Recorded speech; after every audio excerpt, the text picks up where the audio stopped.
What's good? What's good, everybody? Welcome back to another episode of The Urban Platform Speaks. Make sure to like and subscribe as you come into the channel and check out the content. And with that being said, I want to speak on a post that I recently saw online, and this post with Michael Jordan, Kobe Bryant, and LeBron James just basically just say it all when it comes to speaking about like the development of their game and how much of a bag like each one of these players have, right? And and so this was the post that I found online, and basically what you see like at the top where you see Michael Jordan fading away and creating space for his to get his jumper off, and so that's what Michael Jordan developed. Probably like not early on in his game, because early on in Michael Jordan's game, he was more of a slasher. He went to he used to slash to the boards, to the rim and get a spectacular dunk or something like that, or a spectacular move or something like that. But later on in his career, Michael Jordan developed that fadeaway jumper that he was famous for, and the fadeaway jumper, was basically, in my opinion, unstoppable, right? Because um, like slashing to the boards or slashing to the rim your whole career, that just wears you down. You take a lot of wear and tear like that. And so Kobe studied Michael Jordan, and Kobe started, he did the same thing. He developed that fadeaway um jumper, and the turnaround jumper. He just developed the same thing. But the thing about Kobe, though, I think Kobe, not only did he have that fadeaway, but Kobe had other, like, his footwork was was uh was excellent.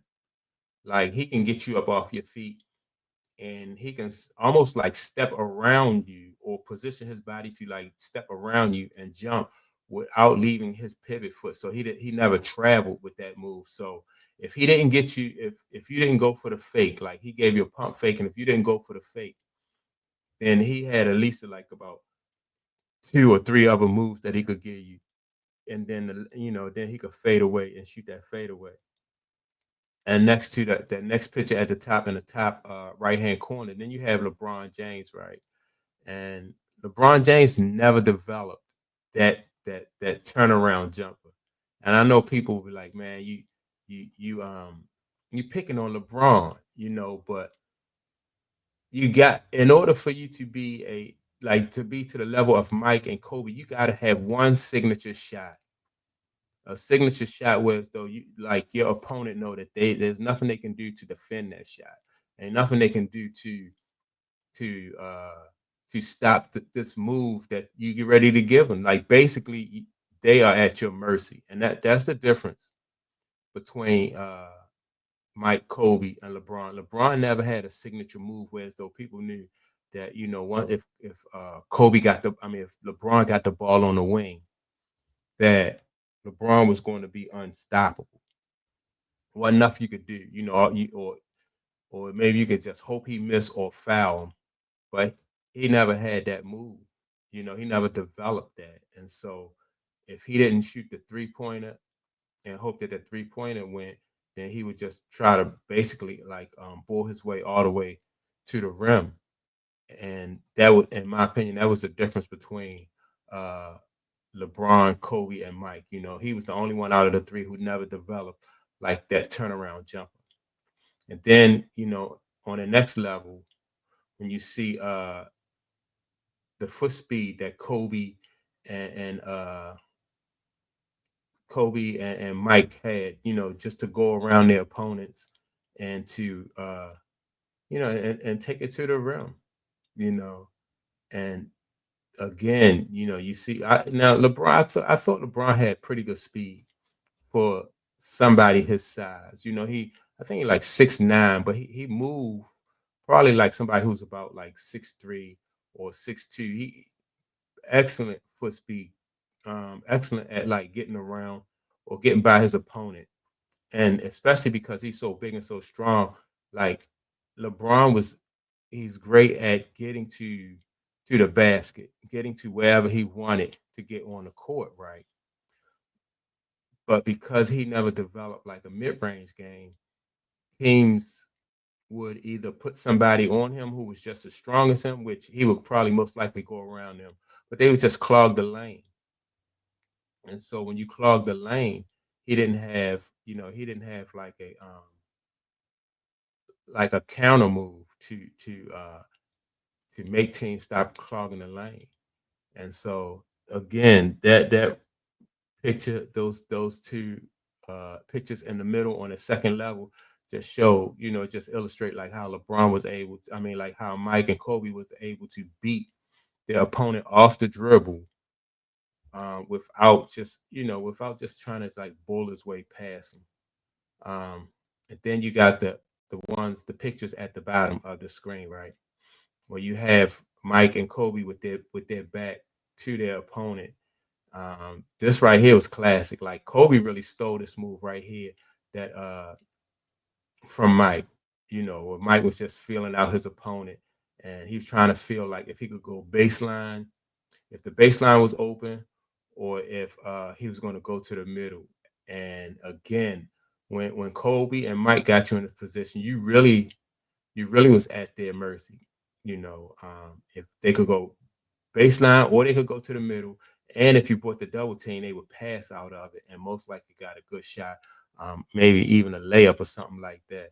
And so I never seen in my, like watching basketball, I've never seen um, LeBron to be able to do that, pass out of the double team or play with his back to the basket, and that, in my opinion, just signifies like to develop. Like early on in my career, he wasn't able to, he didn't play with his back to the basket. Same thing with Kobe. Early in Kobe career, Kobe didn't play with his back to the basket.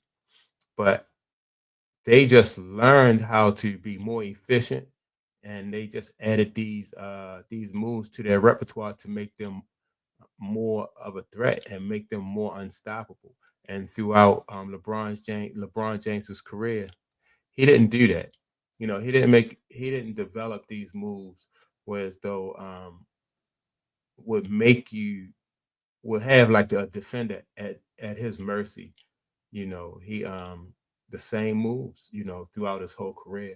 And so that was the difference between, I just thought that this picture right here just illustrates and says it all as far as like there's a difference between those two guys, Mike and Kobe, and then when it comes to LeBron. I think the fact that LeBron moved from team to team, um, if he needed a low post player, he would team up with a low post player.